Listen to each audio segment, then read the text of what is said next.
Well, I guess I wanted to start, and this isn't I can't speak. This is not like a great position to be in, to be the last speaker. And I'll try Save the to best for last. and I'll try to be succinct, but that's not my strong point in life. But I wanted to just briefly, if you bear with me, read something that I write before I have been doing any of the presentations I've been doing at library conferences. I feel it's important to put what I'm trying to say and what I want to do, what I'm trying to do in context. I don't usually tell my whole story. I probably don't even I allude to my story, but it's not the main portion of what my presentation is, so I do a little personal up front. And this is something I wrote this year, that it had been 2 years since I started this odyssey of research and presenting on workplace bullying. It started out as a graduate degree project, part of my requirements for my master's in library science, but it's become a lot more than that. What started out as a research project that was all about numbers and statistics has become a story, stories about people and our librarians, our fellow colleagues in my field. And I learned through the research that I did that over 50% of librarians either have experienced or who have witnessed workplace bullying. And you know, that statistic is constantly challenged, and maybe I'll talk about that in a minute.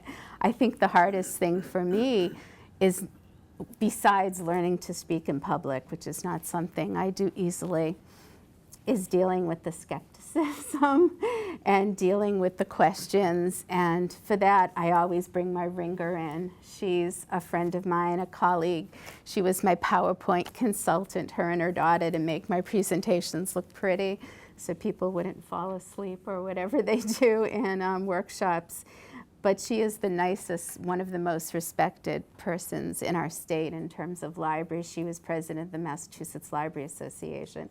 And I feel when Maureen stands up and says, I've been bullied at my first job, and explains what it is, what it looked like, she almost gives a validity to the process, because I think people feel, well, if Maureen could have been bullied, then any of us could have been bullied. And you just have to know her to really understand that. She's a wonderful colleague, a wonderful person, a kind, generous person. So I really appreciate that she comes, because it's one thing to talk about these anonymous people, but it's another thing to have people stand up there and speak. And I have not always felt that I could do both effectively, or that I wanted to really tell my story.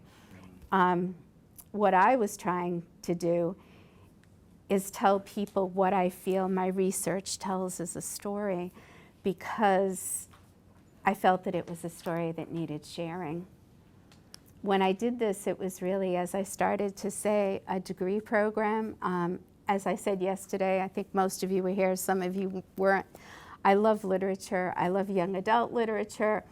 I wanted to do a fun project. I wanted to, talk to people about dystopian literature and go to teen groups, and that's what I had in mind. And then I turned like 180 degrees and did a topic that was very different. And at the time, to be truthful, it was really 1 year out, and I was advised by so many people not to do it. My counselor and my psychiatrist, is it okay to say that on the air? No. Sometimes you're in this situation and you need help. And I'm the first person when I go to these workshops to say, get help. Because sometimes what you have to bear, you just can't do it alone, and you can't put all that burden on your family or your friends. You need people that are professionals. And so I talk a little bit about that, but I don't talk about my personal situation. So if that gives you a little context of what I did, I'll talk a little bit about the research, a little bit about what I've been doing. When I finished my graduate project, most of the time, it just goes in a file. But what really resonated with my professors is when I did this, I sent out a survey. And when it's just a graduate project with no one behind it, people get 50 responses. And I did the 6 New England states, and I did several ways of researching people. I got nearly 600 responses.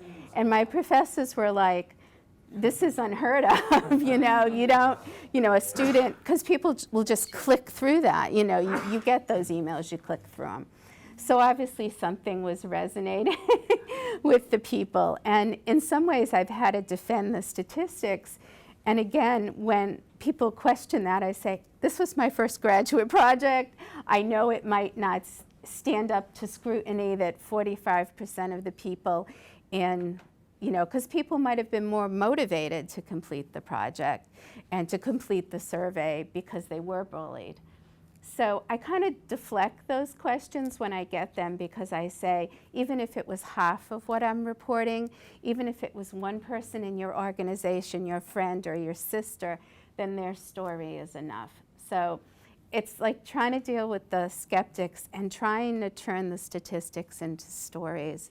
So, and I guess you all don't really need to know, but I talk a little bit about the types of librarians, the types of libraries, the ages, the genders, and I think we talked a little bit about the issue of transgender and people who, for whatever reason, are outside what society thinks is the norms. And there was a little bit of reporting in my survey about how bullying affects those people. It's like another layer of bullying. They're bullied maybe because of who they are or how they present themselves, and they're also bullied in the workplace. So I talk a little bit about that, but what I say is I didn't find anything statistically, at least in my survey, except academic libraries seem to stand out for some reason. Yes. But I think it's something, and people did report and talk to me about that, but there was no specific trend or, if you're looking for who this happens to, why this happens, it happens to everyone. It happens to supervisors, it happens, to the library pages. So everyone in our organization had stories. And I think that's why I felt like I couldn't just put this away, nor did I want to, because in my survey, I had a little box, and we were required to put it in. This was a class, and we were being taught how to prepare surveys and do research. And it was supposed to be a comment box about my survey, and some people did comment. And I did learn, like someone said, don't just put male or female, have an open box for people who might want to put something else, or who, do you identify as what? Reframe that. So a lot of that was helpful, because my goal is to do a national survey, but I'll talk about that in a minute, of library personnel. But people took this tiny box, and it wasn't what I asked for, and they told me their stories. And I felt like I was the guardian of their stories, and I won't read this all, but I always end this introduction by saying it was my goal to not let these stories be silent and to do these stories justice. Because, I don't know if it's my social services background though, but I feel like we all suffer sometimes in silence so much. And as a volunteer, I've been part of so many groups, mainly bereavement groups, parent who've lost children. I'm really active in a motherless daughters group I do every year.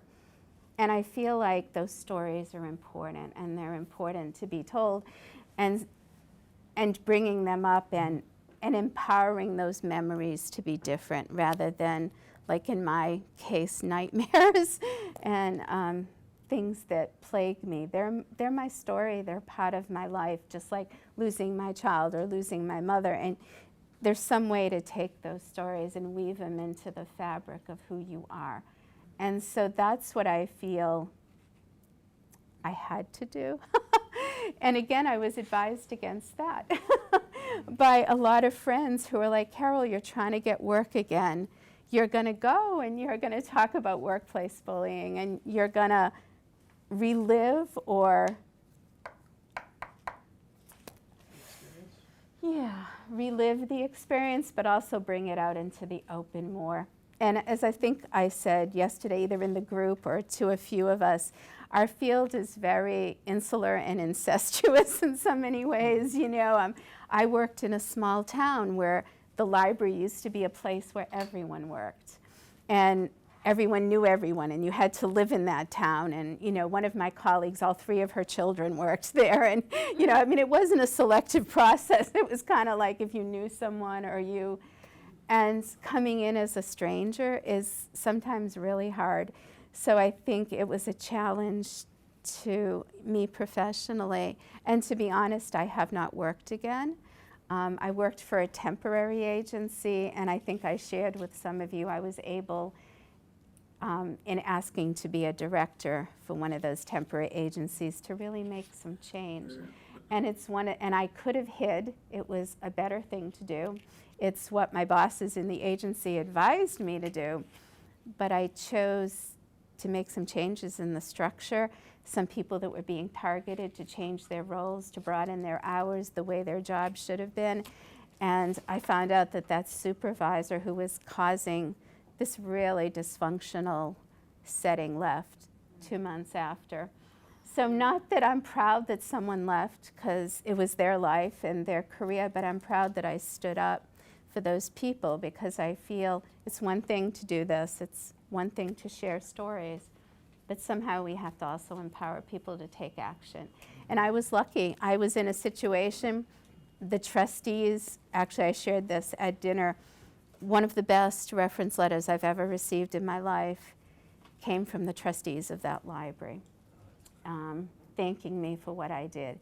And I reread that when I'm low, when I'm trying to fix our budget, when I'm trying to decide if I can afford to come to Boston, and this is so important to do, when I'm feeling, what have I done? How can I be this age and my life feel like it's, I read that letter because, you know, that's what I'm about. That's the kind of librarian I am, and that's what I could have done in the job that I had to leave being so ill if I was allowed the tools to do it. So anyway, so that's what I've been doing, taking my research, putting it in a PowerPoint, going to different library associations and sharing it, because that's my vehicle, those are my people. And I think they're very interested because it isn't an abstract survey, it's a survey in libraries. So, and as I think other people have said, then people come up and share their stories.